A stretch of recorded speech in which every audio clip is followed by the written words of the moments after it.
চোখের সামনে যাকে দেখেন তার ছবি নিখুঁতভাবে আঁকতে পারেন প্রসেনজিৎ বর্মন। ছবি আঁকার কোনো প্রাতিষ্ঠানিক শিক্ষা ছাড়াই এমন নিখুঁত ছবি আঁকায় অবাক পরিবারের লোকজন সহ স্থানীয়রা। প্রসেনজিৎ আমার দেওর হয়, যে ভালো ছবি আঁকে, যাকে দেখে তাকেই আঁকে।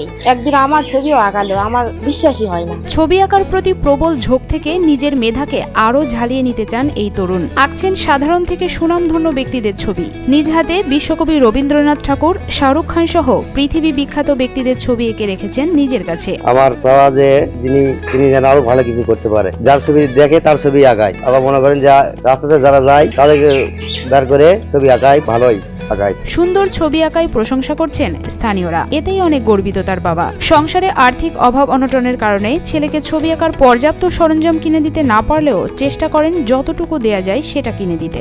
আমার ছেলে প্রসেনজিৎ বর্মন ছবি আঁকায়, খুব সুন্দর ছবি আঁকায়।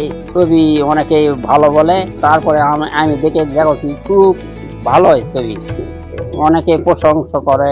ছোটবেলা থেকেই আঁকাকির প্রতি প্রবল আগ্রহ প্রসেনজিতের। ছবি আঁকাতে পটু বলে স্থানীয়রা প্রসেনজিৎকে অনেক পছন্দ করেন বলে জানান তার মা। সে ছোটবেলাতেই ছবি আঁকতো, সে পাড়ার প্রতিবেশীরা সবাই ভালোবাসে, সবাই বলে যে খুব সুন্দর হয়েছে ছবি। সে যেন আরো ভালো ছবি আঁকাতে পারে, ভালো যেন কিছু করতে পারে, ভালো কিছু যেন একটা শিল্পী হয়, এটাই আমি আশীর্বাদ চাই সবার কাছে। একটি ছবি আঁকার পর সবার বাহবা পান বলে নতুন উদ্যমে ছবি আঁকার শক্তি পান প্রসেনজিৎ। ভবিষ্যতে নিজেকে চিত্রশিল্পী হিসেবে প্রতিষ্ঠিত করতে চান তিনি। ছবি আঁকার পিছনে যে কারণটা সেটা হলো যে মানুষ আমাকে এখন অব্দি আমি যত মানুষের ছবি আঁকছি সবাই অনেক প্রশংসা করে, সবাই অনেক বাহবা দেয়, আর এটা আমাকে মুগ্ধ করে, এটা আমার অনেক ভালো লাগে। আর একটা আর্টিস্টের কাছে এটা যে কত বড় পাওয়া, যে একজন আর্টিস্ট সেটা বুঝতে পারে। ছবি এঁকে অনেক সম্মান পেয়েছেন প্রসেনজিৎ। ছবি আঁকতে গিয়ে যেমন প্রশংসা পেয়েছেন, তেমনি অনেক সমালোচনাও শুনতে হয়েছে তাকে। তরুণ এই চিত্রশিল্পী সমালোচনায় কান না দিয়ে নিজের মতো করেই এগিয়ে যেতে চান।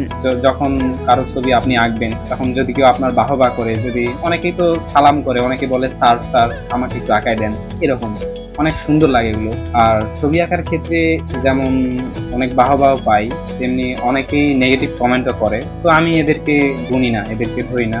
প্রত্যেকটা ভালো বা খারাপ কাজের একটা সমালোচনা থাকে।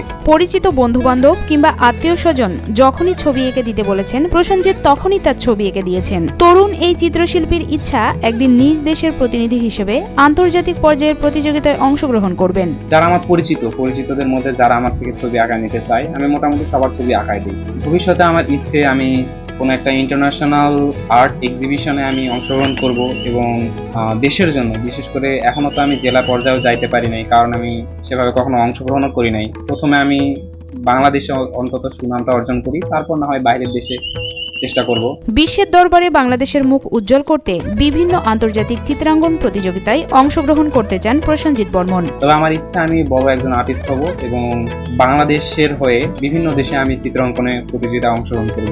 জয়পুরহাট জেলা শিল্প একাডেমি বিভিন্ন সময়ে ছবি আঁকার প্রতিযোগিতার আয়োজন করে। প্রসেনজিৎ যদি এইসব প্রতিযোগিতায় অংশগ্রহণ করে তাহলে আরো ভালো করবে। চর্চার মধ্যে দিয়ে গেলে আরো ভালো কিছু করবে। এবং বাংলাদেশ শিল্পকলা একাডেমি, জয়পুরহাট জেলা শিল্পকলা একাডেমি, এই আমরা অনেক সময় চারুকলার বিভিন্ন প্রদর্শনী বা ওয়ার্কশপ এগুলো করে থাকি। এই বিষয়গুলোতে তাকে অন্তর্ভুক্ত করলে বলে সে আরো ভালো করবে। প্রতিটা শিল্পীর প্রাতিষ্ঠানিক শিক্ষার প্রয়োজন রয়েছে। ব্যক্তিগত চর্চার পাশাপাশি বিভিন্ন বিশ্ববিদ্যালয়ে ভর্তির জন্য আবেদন করতে হবে। সেই সাথে জয়পুরহাট জেলা শিল্পকলা একাডেমি থেকে প্রসেনজিৎকে সার্বিকভাবে সহযোগিতার আশ্বাস দেন জেলা শিল্পকলা একাডেমি চারুকলা বিভাগের পরিচালক মিজানুর রহমান। একজন শিল্পীর প্রাতিষ্ঠানিক জ্ঞানেরও প্রয়োজন।